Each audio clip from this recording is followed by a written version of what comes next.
Достор, азыр ушул экраныңарда чыккан сөз жөнүндө кыскача айтып берейин деп атам. Андан кийин бүгүн менин оюма келген өтө жөнөкөй бир идея, бизнес идея жөнүндө айтайын деп атам. Ал мен эгер убагым болгондо мен кылмакмын. Мүмкүн силерге дагы пайдалуу болот. Бул сөз жөнүндө өзү ийгиликтин сыры чын эле өтө жөнөкөй да.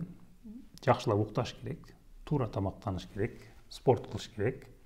Анан адамдар менен өзүңөргө жаккан, силердин маанайыңарды көтөргөн досторуңар менен, туугандарыңар менен, үй бүлөңөр менен сүйлөшүп баарлашышыңар керек.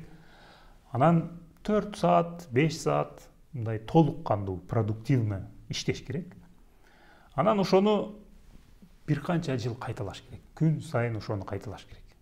Ушул нерсе кайталана берсе, бара-бара ийгиликке жетпей калышы мүмкүн эмес да. Бул жерде болгону ошол мындай продуктивный иштеш керек деген жерди гана туура тандаш керек.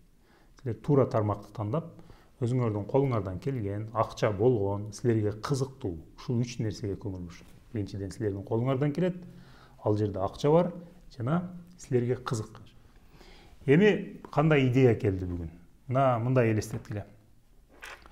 Ол столду бизнес шаар деп элестеткиле, азыр мына Бишкекти элестеткиле дагы, могул жерден 2ге бөлөлү. Бул жакта адамдар бар, бул жакта бизнес бар. Бизнестин ар түрдүү тармактары бар. Мисалы, азыр биздин адамдар көбүнчө кайсы тармактарга көп муктаж болду, кайсы тармактарга болгон талап көп болду. Көбүнчө биздин адамдарга азыркы учурда үй керек, машина керек, ден соолукту жакшы караш керек дагы, анан өздөрүнүн балдарына жакшы билим бериш керек. Балдары окуй турган жакшы мектептерди, садиктерди жана университеттерди издешет. Ушул тармактар өтө актуалдуу. Андан сырткары компьютер саткан, телефон саткан, жана банк, финанс тармагы, жана башка ушундай эмелер бар. Ушул булардын бардыгы бар, адамдар бар. Акыркы убактарда адамдардын акчасы дагы көбөйүп бара жатат. Булар адамдар буларга кайрылат, булар адамдарды өздөрүнө тартканга аракет кылат. Бул жерде эмне жетишпей атат? Жетишпеген ушул тармактардын менен адамдардын ортосунда бир ортомчулар жетишпей атат. Болгондо дагы чындыкты айткан ортомчулар. Ушул ар бир тармакты өтө жакшы билген, ийне жибине чейин агын, карасын бардыгын билген жана эл менен бөлүшүп, ошол билимин саткан бизнес өзүнчө бир ортомчу адам, жеке адамдар же компаниялар жетишпей атат. Мисалы, курулуш тармагын алалы. Курулуш тармагы адамдар акча тапкандан кийин, белгилүү бир убакыттан кийин үй алышым керек дегенде, ошол курулуш базарына кирет да, киргенден кийин монтип карап, чочуп, коркуп туруп калышат. Себеби ал жакты билбейт. Толтура компаниялар бар экен. Бардыгы өтө кооз сүйлөйт, кооз сүрөттөрдү көрсөтөт. Мына 2 айдан кийин бүтөт деп жалган айтат, чын айтканы бар, жалган айтканы бар. Ошолорго алданып калбаш үчүн эми ушунча жыл тапкан акчам менен азыр алданып каламбы деп коркуп, ортодо монтип титиреп турган адамдар бар. Ошолорго жол көрсөтө турган ортомчулар керек. Ушул курулуш компаниясында бир адам ушуну кылды. Баха Азия Микс деп ютубтан издеп көргүлө. Ошо Баха деген бала мурда КВН'де ойнойт эле.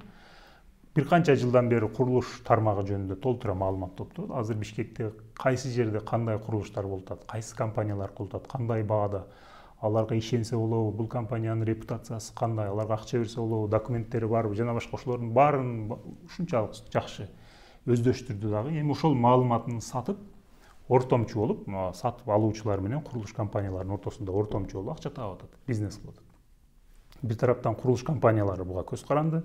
Биз жаңы үй баштап атабыз, биз жөнүндө айтып бер деп буларга келет. Бир тараптан булар мен акчам бар, бирок каяктан үй аларымды билбей атам, алданып калбайын дегендер келет. Алардын консультация берген үчүн акча алат, булардан реклама үчүн акча алат. Ушундай бир бизнес. Эми силер мисалы ушуну эле жеке менчик клиникаларга кылсаңар болот, университеттерге кылсаңар болот, компьютер саткан магазиндерге кылсаңар болот, банктарга кылсаңар болот, жана башка. Ошол мындай караганда эң көп кайсы тармактарга талап болуп атат? Эң көп кайсы жака эл көбүрөөк кайрылып атат? Ошол жак жөнүндө барып көп маалымат алыш керек. Ошол жакты изилдеш керек. Бир жыл жакшы шашпай бардык кандай компаниялар бар, алар кандай иштейт, алардын репутациясы кандай, ким алдайт, ким алдабайт, кимге ишенсе болот, кимдин кандай тейлөөлөрү кандай, жана башка. Ошонун бардыгын силер жакшылап үйрөнүп туруп, анан ошолор жөнүндө кыска видеолорду чыгарып өзүңөрдү таанытып алсаңар, адамдар ошол тармакка кайрылыш керек болгондо силер алардын оюна силер келесиңер. Компаниялар дагы ошол тармактарда бир жаңы бир нерселерди чыгарганда дагы силер алардын оюна силер келесиңер, силерге кайрылат.